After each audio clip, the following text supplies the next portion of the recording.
3 মাস বাদেই টি-20 বিশ্বকাপ এবং এই মুহূর্তে বাংলাদেশের টি-20তে সবচেয়ে বড় সমস্যা কোনটি? ব্যাটিং, বোলিং নাকি ফিল্ডিং? সবাই এক কথায় উত্তর দেবে batting, specially middle order batting. সেটা আমরা এশিয়া কাপ থেকে লক্ষ্য করেছি। এরপর আফগানিস্তানের বিপক্ষে টি-20 সিরিজে আমরা দেখেছি, যদিও সেই সিরিজটা আমরা জিতেছি। ঘরের মাটিতে ওয়েস্ট ইন্ডিজের বিপক্ষে টি-20 সিরিজে একেবারে প্রকাশ্যে চলে এসছে মিডল অর্ডারের ব্যর্থতা বা দুর্বলতা। যারা ব্যাট করছেন, তাওহিদ হৃদয় থেকে শুরু করে নুরুল হাসান সোহান কিংবা জাকের আলী অনেক কিংবা শামীম পাটোয়ারি, তারা আসলে প্রত্যাশা পূরণ করতে পারছেন না। এবং এই মিডল অর্ডারে যে শূন্যতা তৈরি হয়েছে, সেটার কারণে বাংলাদেশ দলকে ভুগতে হচ্ছে।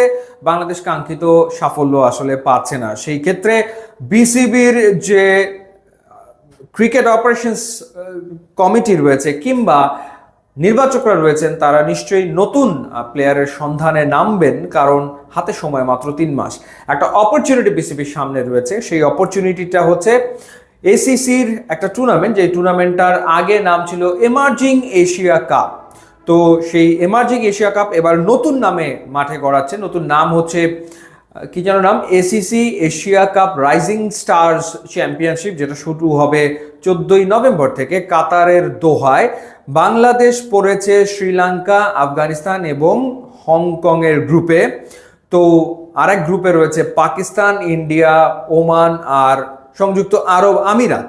সুতরাং নিশ্চিতভাবে বাংলাদেশ তো 3টা ম্যাচ এখানে পাচ্ছেই, ম্যাচের সংখ্যা আরও বাড়তে পারে। এই টুর্নামেন্টে ইয়াং স্টার্সদেরকে প্রমোট করা হয়, সেটা ঠিক আছে, কিন্তু চাইলে বিসিবি সিনিয়র ক্রিকেটারকেও এখানে প্রমোট করতে পারে। একবার কিন্তু এমার্জিং এশিয়া কাপে সৌম্য সরকারকে প্রমোট করা হয়েছিল, তাকে খেলানো হয়েছিল। যেহেতু এই মুহূর্তে বেশ কয়েকটা নাম আলোচনায় রয়েছে, যেমন সাব্বির রহমান, তাকে নিয়ে এত কথা, এত আলোচনা হচ্ছে। বিরাট দর্শকদের একটা গ্রুপ চাইছে যে সাব্বির রহমানকে একটা বার টি-20তে সুযোগ দেওয়া হোক। এবং ইনফ্যাক্ট সাকিব আল হাসান তিনি বলেছিলেন যে সাব্বির রহমান আসলে টি-20তে পারফেক্ট। তো সেই প্রেক্ষিতে যদিও ডোমেস্টিক সার্কিটে তার পারফরমেন্স এমন আহামারি কিছু না যে তাকে আসলে জাতীয় দলে আবার সুযোগ দিতে হবে, কিন্তু বিসিবি চাইলে তাকে দেখতে পারে। এবং সবচেয়ে বড় ব্যাপার যে তার হাতে স্ট্রোক আছে, তার হাতে শটস আছে, নানা রকমের শট সে খেলতে পারে। তাকে কিন্তু বাজিয়ে দেখা যায় এই টুর্নামেন্টটাতে সুযোগ দিয়ে। একইভাবে আফিফ হোসেন ধ্রুব, আরও একজন প্লেয়ার, ন্যাশনাল টিমে দীর্ঘদিন খেলেছেন, এক্সপিরিয়েন্স ক্রিকেটার, তাকেও কিন্তু চাইলে এই টুর্নামেন্টে সুযোগ দিয়ে দেখা যেতে পারে।